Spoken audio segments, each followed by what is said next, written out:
আজকে রান্না করে নিব সবজি খিচুড়ি। সবজি খিচুড়ির জন্য পেঁয়াজটা ভেজে নিব আগে।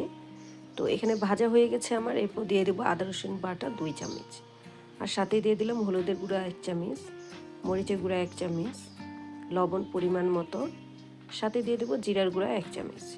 এবার পানি দিয়ে মশলাটা আমি ভালোভাবে কষিয়ে নিব। মশলাটা আমার কষানো হয়ে গেছে। এখন আমি এখানে দিয়ে দিব 2-3টা কাঁচামরিচ দিয়ে আবার একটু নাড়াচাড়া করে নিব। আর এখানে আমি সবজি নিয়েছি বরবটি, মিষ্টি কুমড়ো, আলু, সেটা দিয়ে দিব। দিয়ে একটু ভালোভাবে মশলার সাথে মিক্সড করে নিব। এরপর আমি সবজিটা ঢাকনা দিয়ে ঢেকে দিব, 1 মিনিটের মতো কষিয়ে নিব সিদ্ধ করার জন্য। 1 মিনিট পর ফিরে আসলাম, অনেকটা সিদ্ধ হয়ে গেছে।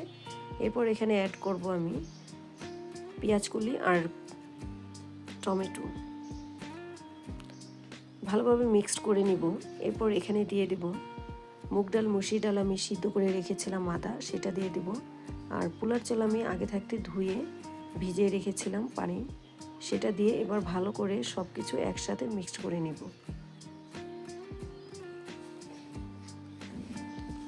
মিক্সড করার পর আমার ভালোভাবে একটু ভাজা ভাজা হয়ে গেলে এখন আমি এখানে গরম পানি দিয়ে দিব। যেহেতু আমি হাফ কেজি পোলার চাল নিয়েছি তাই 1 কেজি পানি দিব। এটা আমার আধা কেজি মগ, তাই 2 বার পানি দিলেই হয়ে যাবে। এই সবজি খিচুড়িটা খেতে কিন্তু বেশ মজা লাগে। শীতের দিনে প্রায় আমি এই সবজি খিচুড়িটা রান্না করি বিভিন্ন রকমের সবজি দিয়ে। আপনারা চাইলে এভাবে বানিয়ে খেতে পারেন। খুব সহজ ও মজাদার ঝটপট একটি খিচুড়ি। তো এরপর আমি ঢাকনা দিয়ে ঢেকে দিব। 5 মিনিট পর আমি ফিরে আসব। 5 মিনিট পর ঢাকনা খুলে দেখব, দেখেন খিচুড়ির পানিটা অনেকটা শুকিয়ে গেছে। নাড়াচাড়া করে আবার ঢাকনা দিয়ে দমে দিয়ে দিব 1-2 মিনিটের মতো।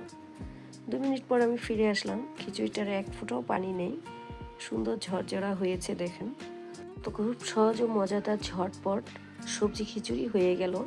আজকে আমি খিচুড়িটা খাবো হচ্ছে ডিম ভাজার সাথে শুটকি ভর্তা দিয়ে, সাথে কাঁচামরিচ, পেঁয়াজ, লেবু তো থাকবেই। তো হয়ে গেল মজাদার ঝটপট সবজি খিচুড়ি। তো আমার এই পুরো ভিডিওটি যদি ভালো লেগে থাকে সবাই লাইক, শেয়ার, কমেন্টস করতে ভুলবেন না।